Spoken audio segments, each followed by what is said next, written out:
We're sold a story of empowerment, of strength, the story of the modern person who can do it all. We see it in commercials, we hear it in boardrooms, we tell it to ourselves. The story says that nothing can hold us back. And then, once a month, for millions of us, that story hits a wall of pain, a dull, throbbing, all-consuming ache that starts in the gut and radiates outwards, taking your focus, your energy, your plans, and sometimes your very will to move. We call them period cramps, a phrase so common, so domesticated, that it sounds about as threatening as a paper cut. We're handed a painkiller, a heating pad, and a platitude. It's just a part of being a woman. It's normal. But what if I told you that the normal you've been taught to endure is a carefully constructed lie? A medical myth built on a foundation of historical dismissal and systemic gaslighting. And what if I told you that your actual, truly normal period could be unbelievably, almost boringly manageable?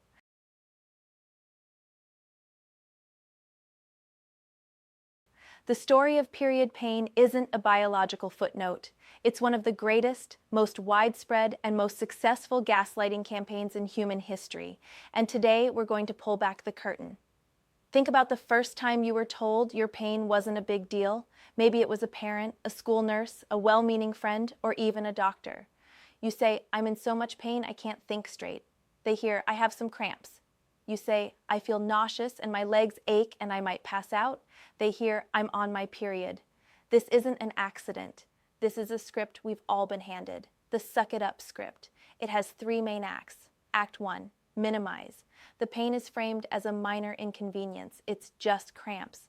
The language we use neuters the severity of the experience. Act 2, generalize. Everyone with a period goes through this. It's a universal rite of passage. If everyone deals with it, then your specific, debilitating experience can't be that bad, can it? You're not special. And the devastating finale, Act 3, internalize. You start to believe it. You feel weak for not being able to handle what everyone else supposedly handles with a smile. You feel guilty for canceling plans, for missing work, for needing to just lie down. The pain becomes a personal failing. Sound familiar? This isn't just a cultural phenomenon. It has deep, dark roots in the history of medicine itself. To understand why your pain is dismissed today, you have to understand where that dismissal comes from. For centuries, medicine was practiced almost exclusively by men, on bodies they didn't inhabit and experiences they couldn't comprehend. The ancient Greeks had a theory for any and all female maladies, the wandering womb. They believed the uterus was a free-floating organ that could travel around the body, causing everything from shortness of breath to emotional outbursts. The cure? Marriage and pregnancy to anchor the womb in place. It sounds absurd now, but this idea that women's bodies are inherently defective and their pain is rooted in their reproductive organs persisted for millennia. It evolved into the famous catch-all diagnosis of the 19th and early 20th centuries, hysteria. The word hysteria comes from the Greek hystera, meaning uterus. If a woman was anxious, irritable, in pain, or simply didn't conform to societal expectations, she was hysterical. Her suffering wasn't seen as a legitimate medical symptom. It was a sign of a disordered, emotional, and fundamentally feminine mind. The treatments ranged from the bizarre, like smelling salts and institutionalization, to the barbaric. And the legacy of this? It's the ghost that haunts the modern examination room. It's the unconscious bias that leads to studies showing women's pain is more likely to be treated with sedatives or anti-anxiety medication, while men's pain is treated with actual pain medication. So this dismissal isn't just in your head, it's in our history. It's baked into the very foundation of the medicine we rely on. But how does this historical baggage show up in your doctor's office today? And more importantly, how does it prevent you from understanding what's actually happening in your body? First, there's primary dysmenorrhea. This is the textbook normal period cramp. Here's how it works. Right before your period, the lining of your uterus produces chemicals called prostaglandins. These chemicals make the uterine muscles contract to shed the lining. It's a necessary process, but some people produce more prostaglandins than others or are more sensitive to them. More prostaglandins means stronger, more painful contractions. It's a simple mechanical pain. Now, this is the most important part of the entire video. Pay attention. This is what clinical, normal primary dysmenorrhea is supposed to look like. The pain is mild to moderate. It's annoying, it's there, but it shouldn't be debilitating.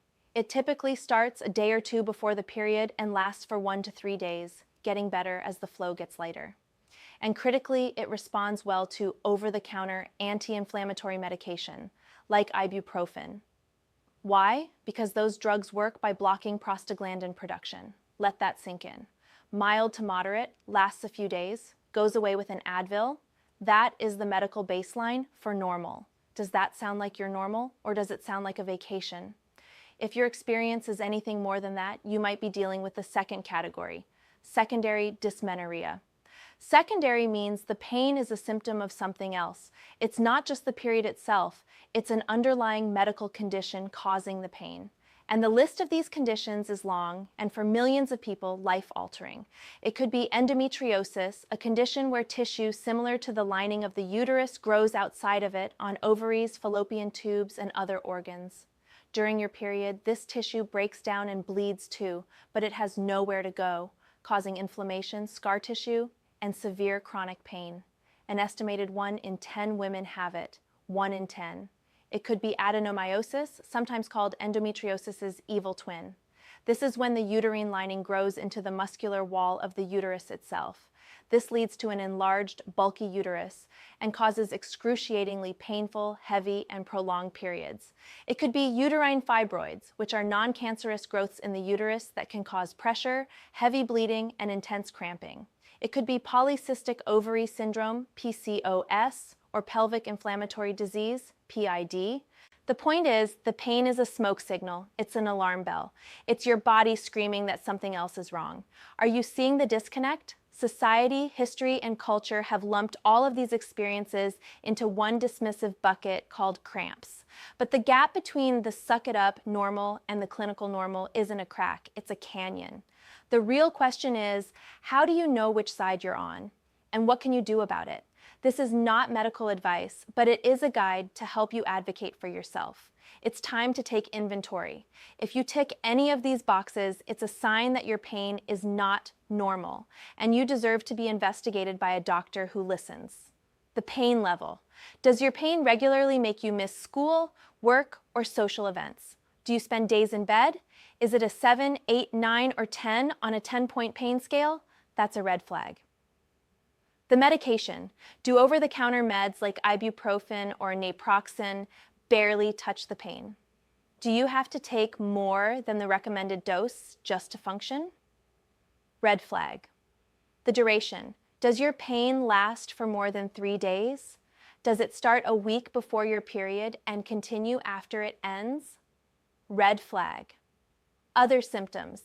Is your pain accompanied by nausea, vomiting, diarrhea, extreme fatigue, painful bowel movements, or pain during sex? These are massive red flags. The progression. Is your pain getting worse over time? Were your periods manageable as a teenager, but have become progressively more agonizing in your 20s or 30s? Huge red flag. If you're looking at that list and thinking, that's me, I want you to know 2 things. First, I am so sorry you've been living with this, and second, you are not broken and you are not alone. Now, for the battle armor. Going to a doctor to talk about this can be intimidating, especially after years of being dismissed. So you need to go in prepared, track your symptoms.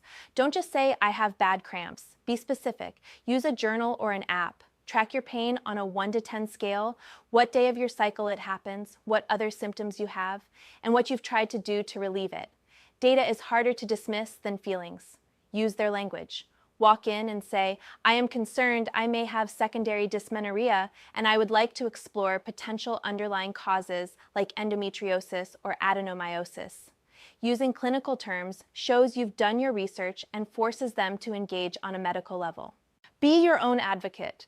If a doctor tells you it's normal, it's just stress, or offers you birth control as the only solution without a proper investigation, you are allowed to push back. Say, what is our plan to investigate the root cause of this pain? And if they still won't listen, you are allowed to find a new doctor. This isn't about being difficult. This is about demanding the basic standard of care you are owed. The journey to getting a diagnosis for these conditions can be long and exhausting. The average time to get an endometriosis diagnosis is over 7 years. 7 years of being told your pain isn't real. But getting that answer, getting a name for your pain, is life-changing. It's validation. It's the moment you realize you weren't weak, you weren't exaggerating, you weren't hysterical. You were a person with a real, legitimate medical disease who was fighting a war inside your own body. The goal isn't just to put a name to it. The goal is to find treatment, to find relief, to get your life back from the pain that has stolen so much. The truth is, your normal doesn't have to be a week of agony every month. Your true normal, your biologically normal, can be so much quieter. It can be a dull ache that a single ibuprofen can erase. It can be a minor inconvenience that you barely notice. It can be, well, normal. We've been living in the shadow of a medical myth for centuries, a myth that told us our suffering was our lot in life, but knowledge is light. And by understanding the difference between the pain we're told to accept and the peace we deserve, we can finally begin to dismantle that myth, one person, one diagnosis at a time. Your pain is real, and you deserve answers. The conversation about this doesn't end here. It begins here. Down in the comments, I want to hear from you. Have you been told your pain is normal? What was your journey to finding answers like? Sharing your story helps break the silence and shows others they aren't alone. And if this video opened your eyes, if you're ready to question the other normals we've been sold about our health, our history, and our world, then do me a favor and hit that subscribe button and turn on notifications.